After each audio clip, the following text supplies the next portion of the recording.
राधे राधे दोस्तों and welcome back to my channel Purnima Keshav blog.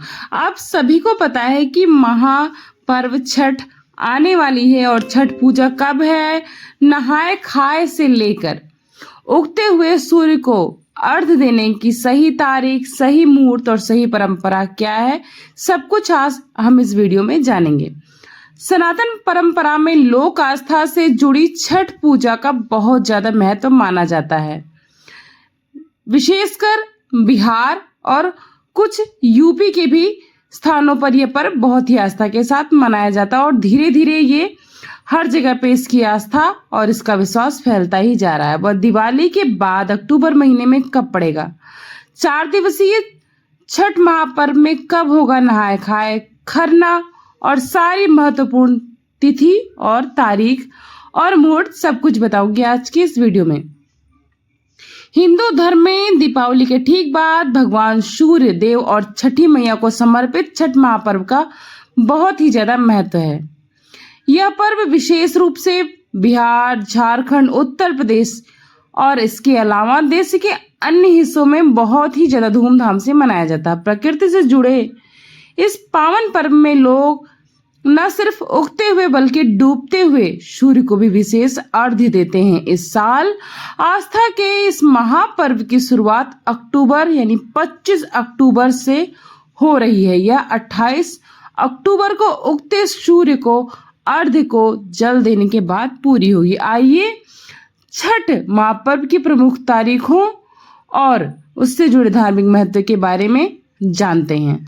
25 अक्टूबर 2025 को नहाए खाए की शुरुआत होगी, यानी कि इस दिन महिलाएं विशेष रूप से लौकी का सेवन करती हैं, जिसे लौका भात की परंपरा भी कहा जाता है। इसमें लौकी और भात यानी कि चावल खाया जाता है। अब है 26 अक्टूबर 2025 यानी कि खरना का दिन।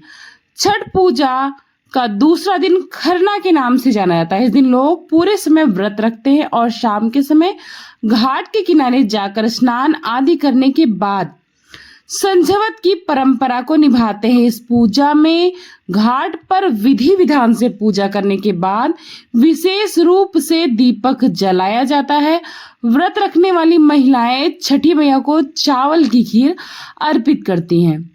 अब आती है 27 अक्टूबर 2025 यानी कि डूबते सूर्य को अर्घ्य देने का दिन।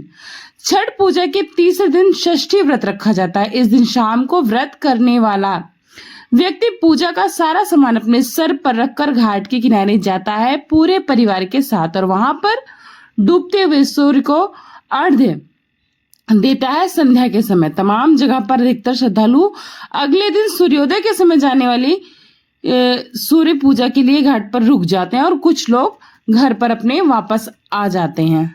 अब आता है छठ महापर्व 28 अक्टूबर 2025 यानी कि उगते हुए सूर्य को अर्घ्य देने का दिन। छठ पूजा के चौथे दिन उगते सूर्य को अर्घ्य देकर इस व्रत का पारण कर दिया जाता है। लेकिन इस दिन सूर्य देवता को अर्घ्य देने के बाद लोग हवन आदि भी कराते हैं। कराकर छठी मैया से सुख सौभाग्य का आशीर्वाद मांगते हैं।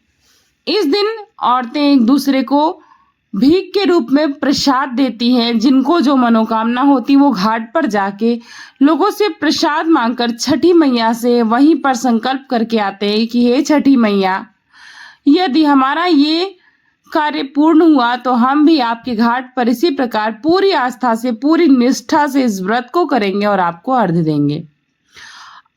इस व्रत का क्या महत्व और क्यों किया जाता है, मैं आप सभी को ये चीज बताती हूँ आज की इस वीडियो में। क्योंकि हम सबको पता है छठ महापर्व के बारे में बहुत कुछ, हम सभी बहुत सारा आजकल प्रचलन है तो देखते हैं, लेकिन इसके महत्वता जाने बिना इस व्रत को करना ही अधूरा माना जाता है। छठ पूजा में भगवान सूर्य देव की विशेष पूजा होती है। सनातन परंपरा में सूर्य एक ऐसे देवता हैं जिनका दर्शन हमें प्रतिदिन होता है और अन्य देवता जो हैं उनका हमें दर्शन प्रतिदिन और इतनी आस्था से आसानी से नहीं हो पाता है। इसलिए ये एक इकलौते यानी कि एक अकेले ऐसे देवता माने जाते हैं जिनका हम साक्षात स्वरूप में दर्शन कर सकते हैं। हिंदू मान्यता के अनुसार सूर्य की पूजा करके न सिर्फ भगवान राम बल्कि भगवान श्री कृष्ण के पुत्र शांब ने ये पूजा करके सुख और सफलता की प्राप्ति की थी। भगवान भास्कर यानी कि सूर्य से जुड़े इस व्रत को करने वाले जातक के सभी कष्ट दूर होते हैं। वो कष्ट किसी भी प्रकार के हैं और उनको एक अलग प्रकार की ऊर्जा की प्राप्ति होती है।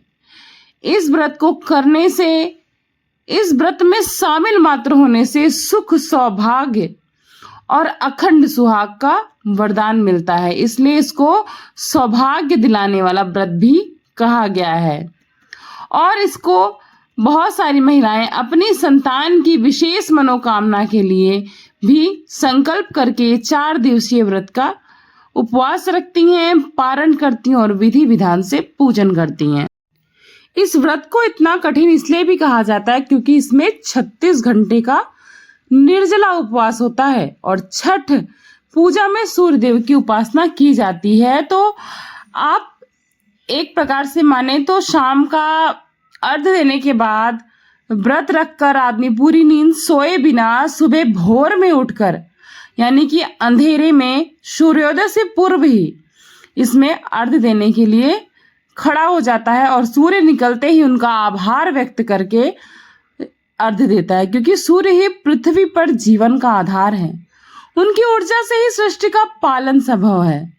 छठ मैया या षष्ठी देवी को संतान और स्वास्थ्य की अधिष्ठात्री देवी माना गया। मान्यता है कि छठी मैया की पूजा करने से संतान दीर्घायु, स्वस्थ और भाग्यशाली होती हैं। इस व्रत को करने से मानसिक शांति, स्वास्थ्य, सुख, समृद्धि और पारिवारिक सौहार्द भी बना रहता है। इसका उल्लेख यहाँ तक कि वेदों और पुराणों में भी मिलता है। माना जाता है कि सूर्योपासना का यह पर्व वैदिक काल से चला आ रहा है। उस समय ऋषि मुनि सूर्य देवता की उपासना करके उनकी कृपा, आरोग्य और दीर्घायु की कामना करते थे और द्रौपदी ने भी छठ पूजा की थी। महाभारत काल में छठ पूजा का उल्लेख मिलता है। कहा जाता है कि द्रौपदी ने कठिन परिस्थितियों में इस व्रत को किया था, जिससे उन्हें राज और समृद्धि की प्राप्ति हुई थी। वहीं सूर्यपुत्र कर्ण ने भी इस व्रत को किया था। इसके अलावा भगवान श्री राम, माता सीता ने भी अपने राज्याभिषेक के बाद कार्तिक मास के शुक्ल पक्ष की षष्ठी तिथि को सूर्य देवता की पूजा की थी। उसी परंपरा को आगे बढ़ाते हुए आज तक इस छठ महापर्व को मनाया जाता है। तो आज के इस वीडियो में मैंने आप सभी को छठ महापर्व की संपूर्ण जानकारी दे दी है। आशा करती हूँ आप सभी को ये जानकारी पसंद आई होगी और इस वीडियो के माध्यम से चैनल पर नए जुड़े हैं तो वीडियो को लाइक करिएगा, चैनल को सब्सक्राइब करिएगा और सभी व्रती जातकों के साथ या सभी श्रद्धालुओं के साथ वीडियो को शेयर करिएगा, क्योंकि भक्तिदान महादान माना जाता है। तो चलिए इस वीडियो को यहीं पे समाप्त करती हूँ। मिलती हूँ नेक्स्ट वीडियो में। जय छठी मैया और आप सभी को एक बार फिर से छठ महापर्व की हार्दिक शुभकामनाएं। Radhe Radhe and thanks for watching Purnima Keshav blog.